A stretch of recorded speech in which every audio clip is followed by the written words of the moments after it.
इस साल तो आग से लगभग सब खत्म हो गया। सुबह उठो चारों तरफ धुआं ही धुआं हो रहा है। रात को देखो, इधर देखो जंगल में आग लगी है, उधर देखो जंगलों में आग लगी है। चारों तरफ आग दिखाई दे रही है रात को। पानी के स्रोत सूख गए हैं। किसान को भी फर्क पड़ रहा है इससे। जंगल पूरे जल गए। जंगल में से पत्तियां, घास सब खत्म हो गया। जो काश्तकारी के लिए जंगल जाते थे, पत्तियां लाते थे, घास लाते थे, आग से बहुत नुकसान हुआ है।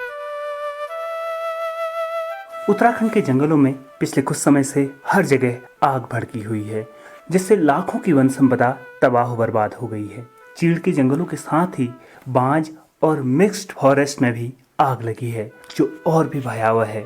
चौंकाने वाली बात यह है कि इस बार आग फायर सीजन, जिसे हम 15 फरवरी से 15 जून तक मानते हैं, उससे पहले ही जाड़ों में ही अक्टूबर से ही लगना शुरू हो गई। आखिर वनों में आग लगने के क्या कारण हैं, बता रहे हैं हरेला सोसाइटी के मनोज मटफाल। जंगलों में जो आग लगती है वो 99.99% जो है वो ह्यूमन इंड्यूस्ड होती है। मतलब ऐसा लाखों में एक बार ऐसा कुछ कंडीशन हो सकती है कि नेचुरली जो है प्राकृतिक रूप से कभी आग लग जाए किसी जंगल में। नहीं तो अगर ड्राइनेस बहुत ज्यादा भी हो, जैसे इस बार अनफॉर्चुनेटली बारिश नहीं हुई है पहाड़ों में, उसके बावजूद भी ऐसा नहीं है कि आग लग जाए, चाहे कितना ही टेम्परेचर वैसे बढ़ जाए, जब तक कि बाहर से कोई उसमें आग ना लगे। ठीक है, बहुत से इसके कारण और भी हैं। जब जिस वजह से लोग जंगलों में आग लगाते हैं, उसमें माफिया का भी एंगल है, उसमें कई बार शिकार करने के लोग लगाते हैं। लेकिन उसमें भी जो मैक्सिमम जो पार्ट है खासकर उत्तराखंड के परिप्रेक्ष्य में, तो वो घास के लिए लोग लगाते हैं। कि हम लोग अक्सर ना जब भी जंगलों में आग लगती है तो हम कल्प्रिट ढूंढने लग जाते हैं कि किसकी वजह से ये हुआ है। और हमने अनफॉर्चुनेटली इसमें एक बहुत बड़ा कल्प्रिट हमेशा से माना है चीड़ के वनों को। उत्तराखंड में आग लगने का सबसे बड़ा कारण यही है कि हमने चीड़ को आज तक सस्टेनेबल तरीके से यूज करना नहीं। This is the main problem. आग किसी भी कारण से लगे, नुकसान जंगलों का ही होता है, फिर चाहे वन संपदा, जैव विविधता, पर्यावरण या स्थानीय लोगों की संपत्ति का नुकसान। अभी तक उत्तराखंड में आग से 6 लोग और कई मवेशियों का नुकसान हो चुका है। मेरा नाम मोहन सिंह लोधियाल। ये आग नीचे से आई, कहीं इधर से लेहरा खड़दार से होते हुए आई आग। हवा बहुत तेज थी, वो हवा से बिल्कुल इतनी स्पीड से हवा आई है, बिल्कुल जैसे पेट्रोल डाल रहा हो वैसे बढ़ते आई आग। हम तो एहसास भी नहीं कर पाए यहाँ कब पहुंची करके। बहुत सालों तो आती भी थी तो थोड़ा हम लोगों को मौका देती थी, हम जाके लाइन वाइन काट लेते थे अपने नजदीक में। इस वक्त तो कोई अवसर ही नहीं दिया कि हम लाइन काट पाए। बिल्कुल हमारा तो काफी नुकसान हुआ। 2-3 लोटे घास के थे वो जले हमारे। ये जानवर तो ये थोड़ा ये घायल हुआ है। ये पूरा हमारी गौशाला थी, इसमें इधर से पत्थर की दीवार, इधर से लकड़ी के पार्टीशन कर रखा था हमने, ये पूरा ही जल गया। तो अच्छा हुआ हमने तो रात में जानवर सब यहाँ से रोड में खोले हैं। ये 2 भैंस हमारे पास, गाय हैं। रात में सब उनको भी अंदर ये वाले कमरे में तो वो लग गया था, धुआं लग गया था बहुत ज्यादा। इनको भी सब रात में वहीं रोड में छोड़ा है। अच्छा, मतलब जानवर हमारे जैसे बच गए। फिर ये साल की आग का तो एक विशेष कारण ये रहा है ना कि जो हवा बहुत तेज थी। हवा ने ना हमको कुछ कंट्रोल करने दिया, क्योंकि उसमें तो जान का भी खतरा था। हम लोगों के तो यहाँ इतना धुआं भर गया था, वो हवा ऐसी उल्टी सीधी चल रही थी, आग की लपटें बिल्कुल पूरे मुंह में आ रही थी। मेरे तो बाल जल गए थे, मेरे भतीजे के सब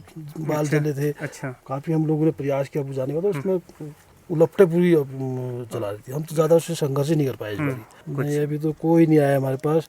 एक दिन पूर्व विधायक MLA साहब आए थे, भंडारी जी।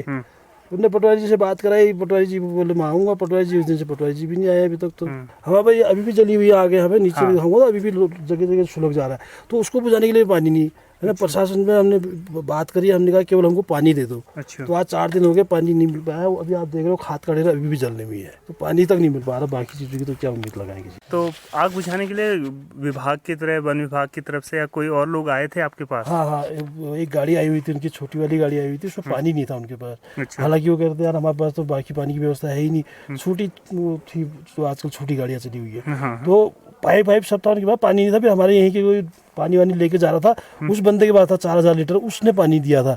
उससे थोड़ी मदद हमको जरूर मिली है। और उसके तो बाद आप कह रहे हैं कि फायर ब्रिगेड जो आग बुझाने आई थी उसके पास पानी नहीं था? ना नहीं था। वो खुद ही कह रहे थे यार हमारे पास पानी नहीं है, हम कहाँ से देंगे। वो तो तुम लोग की वहीं की जो गाड़ी चल रही थी, एक कोई पानी लेके आया, तो उसी के पानी से यहाँ से लेके वो स्कूल तक आग लगी हुई थी। स्कूल में भी उसने कंट्रोल किया है, और हमारे यहाँ भी जितनी भी थोड़ी बहुत बचत हुई उससे हुई है। अच्छा। बाकी जो हमारा स्टोर किया हुआ पानी था, जो बरसाती पानी हम जमा करके रखे रहते हैं यहाँ पे, तो उसी से हमारी मदद हुई है। उत्तराखंड और खासकर पहाड़ी क्षेत्रों में जो चट्टानी इलाके हैं, उनमें आग बुझाना एक चुनौती का काम है। उत्तराखंड के 13 में से 12 जिले आग की चपेट में हैं। एनडीआरएफ और इंडियन एयरफोर्स के हेलीकॉप्टर भी इस काम में लगे हैं, लेकिन पर्वतीय इलाकों में मशीनों से नहीं बल्कि जन सहयोग से ही आग को बुझा पाना संभव है। मैं टीआर बिजुलाल पिछले लास्ट मंथ 22 से नैनीताल डिवीजन में हल्का घटना हुआ था। तो होली के बाद एकदम टेम्परेचर हाई हो गया और ह्यूमिडिटी भी लो हो गया और तेज हवा था। तो इसी कारण में कई जगहों में आग लगा। अभी करंट में सारी आग कंट्रोल में है। अभी एक नया आग का सूचना मिला और मैं एनडीआरएफ टीम के साथ उस जगह के लिए अभी जा रहा हूँ। अभी ये भवाली रेंज में ही है, वो चौफी जगह के नजदीक है। हमारे नैनीताल फॉरेस्ट डिवीजन में 69 क्रूज स्टेशन है और ये हर क्रूज स्टेशन में फायर इक्विपमेंट से ये हर क्रूज स्टेशन में नंबर अवेलेबल है और हर क्रूज स्टेशन में एक फॉरेस्ट गार्ड, फॉरेस्टर और दो फायर वॉचर है। और जब आग का कोई भी घटना आता है हमारे सामने तो तुरंत हमारा टीम एक्टिव होके हमारा 13 व्हीकल्स है फायर पेट्रोलिंग के लिए। तो कोई ना कोई गाड़ी से एक टीम पहले रवाना होता है, तो उसके बाद फिर उससे अगर हल्का आगे तो वही लोग आधा घंटे में बुझाता है। अगर नहीं है तो दूसरा सपोर्टिंग टीम को फिर भेजता है और नहीं उसमें भी कंट्रोल नहीं हो पा रहे तो दूसरा रेंज से, बिकॉज नैनीताल डिवीजन में 8 रेंज है, भवाली, उत्तरी गोला, दक्षिणी गोला, बडौन, मनोरा, नगर पालिका, ऐसा 8 रेंज है। सो इस 8 रेंज से 2-3 रेंज से फिर अलग अलग रेंज से फिर गाड़ी आके इसको मैक्सिमम मतलब कई आग बहुत टाइम लगता है क्योंकि चट्टान की वजह से, गधेरे की वजह से इतना आसान नहीं होता है कि कई आग बुझाने के लिए।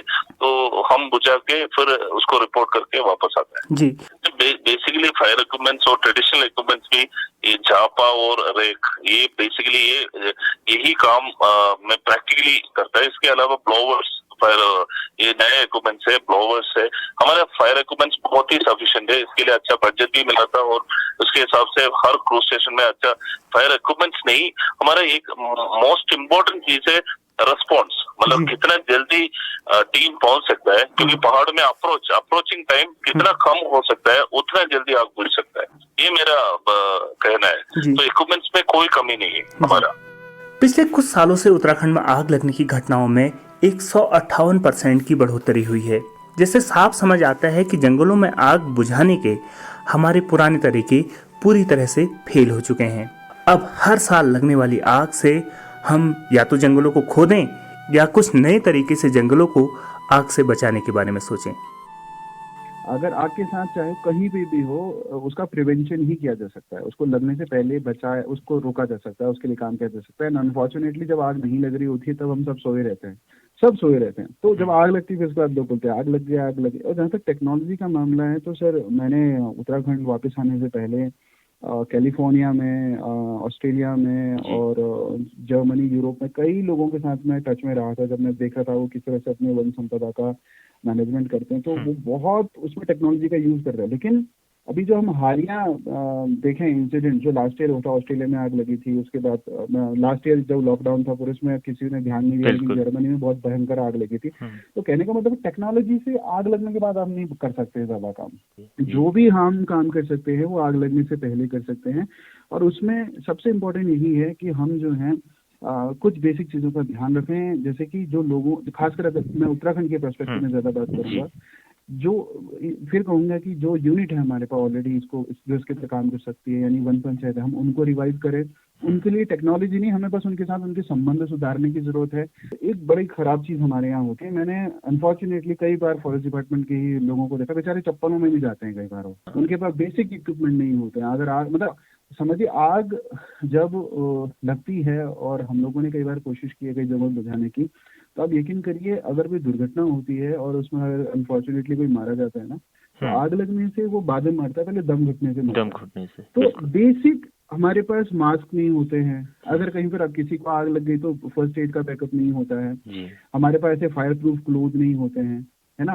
तो कहने का मतलब है वो सब तो बेसिक चीजें, खैर जो हमें ऑलरेडी फायर फाइटर्स और उनसे संबंधित जो मैनेजर्स हैं उनके पास होनी ही चाहिए। लेकिन उससे भी पहले जरूरी है जो हमारे पास ऑलरेडी वो लोग जो इन जंगलों पे निर्भर हैं उनके साथ हमें हमारे जो संबंध हैं, जो सरकारें हैं, चाहे जो वन महकमा है, हमें वो संबंध सुधारने की जरूरत है। उन पर बहुत अच्छी से समय से पहले काम करने की जरूरत है। जंगलों को बचाना, खासकर वन संपदा को आग से बचाना तो मुश्किल काम नहीं है। सबसे बड़ी दिक्कत क्या है कि हम लोग, मुझे अभी तक एक स्टेटमेंट नहीं दिखा है, चाहे सरकार की तरफ से हो या मैंने मिस कर दिया तो मुझे पता नहीं, लेकिन अभी तक मुझे एक स्टेटमेंट नहीं मिला जहाँ पे कोई ये बोल रहा हो कि हम वन पंचायतों के साथ काम करेंगे। हमारे पास वनों को बचाने के लिए अपनी संस्थाएं थी, ठीक है, जिन्हें हम वन पंचायत बोलते हैं। इन वन पंचायतों को स्ट्रेंथन अप करने के लिए, इनके साथ काम करने के लिए कोई तैयार नहीं है, पता नहीं क्यों।